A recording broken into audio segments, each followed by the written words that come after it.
Hey there guys, I'm back to another video. Today I want to talk about something that I think you guys might find interesting, and it is how will the Wii U be remembered? Now obviously everyone has a different opinion on this, especially with members within the Nintendo community. Now this is just one of my own opinions, so or just my opinion. I don't have multiple opinions on certain things, but this is just my opinion. Obviously everyone has their own opinion. They have that right. So if you have a different opinion of your own, or if you have additional things that you want to sound off within the comments, feel free to do so. So how will the Wii U be remembered? And I think that it'll honestly be forgotten. It was a failure. And we obviously saw that because Nintendo released a second console for this generation, and that was the Switch. And the Switch is doing extremely well, and they're not going to go back on that. And why was the Wii U a failure, and why will it be forgotten? So I'm here to go and explain some of that stuff with you guys, and why I view that sort of way towards the Wii U. So first up, there was a huge gap between game releases. And that was why it was a failure. Like, there were not that many games being released simultaneously, and even then, like, there weren't that many like first party games I'm really talking about. Like, obviously third party games, there were a couple sprinkled in here and there. Like, I think Nintendo was praising on how much the Wii U, like, at launch, like, it had like the most games at launch or something like that. Like, this was the biggest Nintendo launch ever. And when it came out, obviously there were a lot of games to choose from, but a lot of them were already games that were on the Xbox 360 and PS3. And if you already had those consoles, you probably already bought those games on said console. You know, like, I believe Assassin's Creed 3 was one of them. Pretty sure if you wanted Assassin's Creed 3, you probably already bought it on the Xbox or the PlayStation, like I said.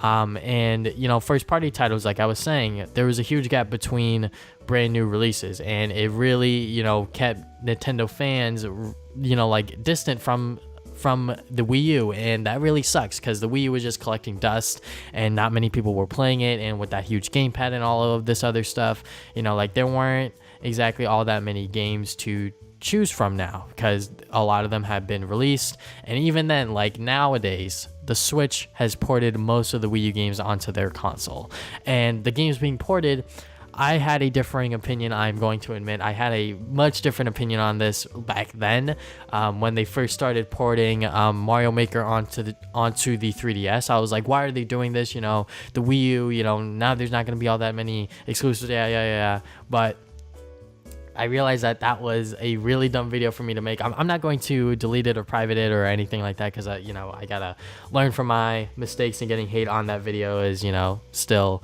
enjoyable to watch, that people still get pissed off on that. But what I'm trying to say here is that, you know, it was a very smart business move by them to port Mario Maker onto the 3DS, and maybe even onto the Switch eventually, or maybe even a sequel or whatever. But you know, games being ported really does hurt the Wii U's legacy.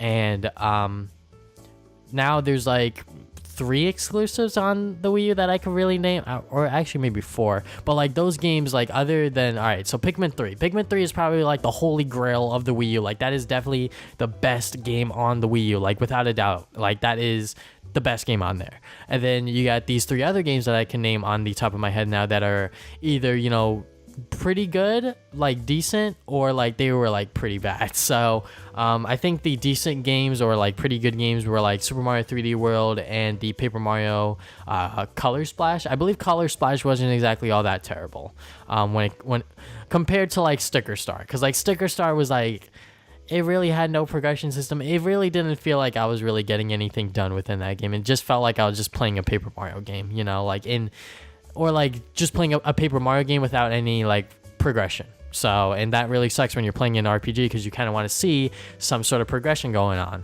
And then the really like poor game that I think a lot of people really hated was Star Fox Zero. And personally, when I played that game a while back, and it was like it wasn't even like the full game. I was at Nintendo's offices in New York City, and I was playing the game, and I was like, wow, this game's like, you know, decently good. It wasn't exactly all that terrible. But then again, I was in their space. I only played it for like less than an hour or something like that. But, you know, I was still enjoying myself. I had a pretty decent time with the game, I'm not going to lie. But anyways, yeah, the Wii U, it doesn't really have all that many exclusive games now because most of them are being ported onto different Nintendo consoles. So that was definitely a reason as to why it is going to be forgotten and why it was a failure. And then on top of that, a big reason why I believe it was a failure is because of the name. It's called the Wii U. What does that mean? Like, at least with the Nintendo Switch, you're switching between the home console mode and the handheld mode. That makes sense, you know, you're switching. And then when it comes to the Wii U, like, what does that mean? And then on top of that, it's not even just like, what does it mean? It's sort of like, what does it mean to the general public? Like the Wii U, some people really thought that that was like a attachment to the original Wii, and some other people thought that the Wii U was like a handheld sort of console, like the gamepad controller, like that was the entire console. That's what some people thought it was going to be.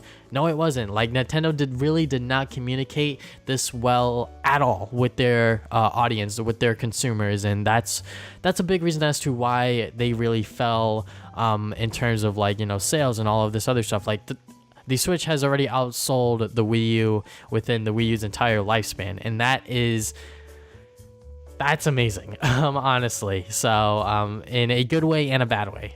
So yeah, but that's like the main like 3 reasons why I believe the Wii U was a failure and why it will be forgotten.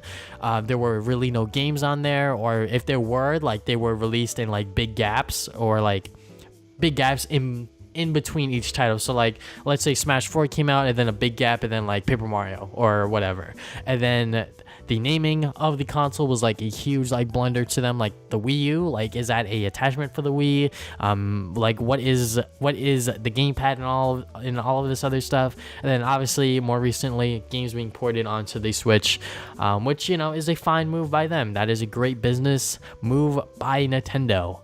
But you know, them porting games onto the Switch will obviously make the previous console, the Wii U, be forgotten. So that is just my opinion. What do you guys think? Sound them off in the comment section below. But yeah, that is all I have for today. Thank you guys for watching this video. If you guys haven't already, you can subscribe. I put new videos up every single Saturday. Follow my social media accounts, Facebook and Twitter. I put updates of my future videos.